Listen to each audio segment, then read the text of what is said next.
Պետրոս Ղազարյանի հարցին հայ առաքելական եկեղեցու ավերման հետ կապված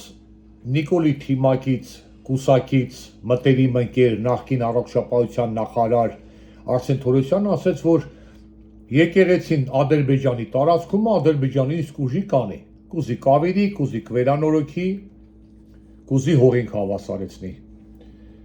Վերջի 8 տարիների ընթացքում ՔՊ-ն Նիկոլի թիմակիցներով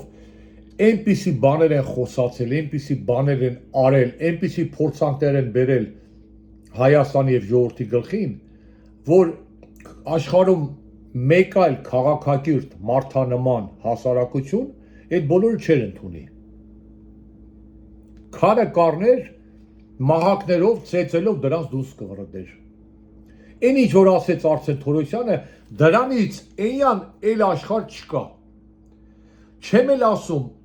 որ մեկը տմբոստացավ, որ մեկը բողոքեց, որ մեկը քարկոցեց, որ մեկը խփեց Արսեն Թորոսյանի գլուխը կոտրեց, կամ Նիկոլից պահանջեց Արսեն Թորոսյանի հրաժարականը Նիկոլի հետ միասին։ Լուր լռություն, քար լռություն, ընդունեցիք ինչպես որ կա, անցավ գնաց միջև հաջորդ սրիկայական արտահայտությունը կամ դավաճանական քայլը։ Ու այսքանից հետո կարող է հայաստանցիների մեջ, հպարտ քաղաքացիների մեջ լինի գոնե մի հոգի, որ իր ձայնը տա ՔՊ-ին։ Անկասկած հազարները կլինեն։ Բայց ԵԽ էլ ոնց է լինում։ Արսեն Թորոսյանի այս պատասխանից հետո նորմալ մարդը, նորմալ հայը ձայն կտա ՔՊ-ին։ Միայն ԵԽ այ ընտրություններից հետո կտեսնեք քանի հոգի է ձայն տվել Նիկոլին, դրանք ու գումարեք, քանի հոգի են ձայն տվել այն կեղտաբերան համասեռամոլի չէ, դոկին, ու նմանատիպ, քանի հոգի են ձայն տվել թեկուս Սերժ Սարգսյանին, քանի հոգի են ձայն տվել Ռոբերտ Քոչարյանին, քանի հոգի է ձայն տվել Դոդի Գագոյին, Գագիկ Ծառուկյանին, գործարար Գագիկ Ծառուկյանին, այդ բոլորը, որ գումարեք իրար,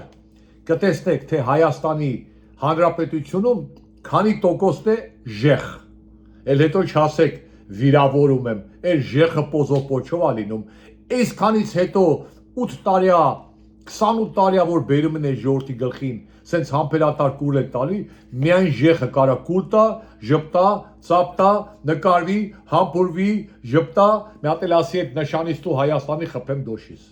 Այսքանը, ուրիշ բան չունեմ ասելու։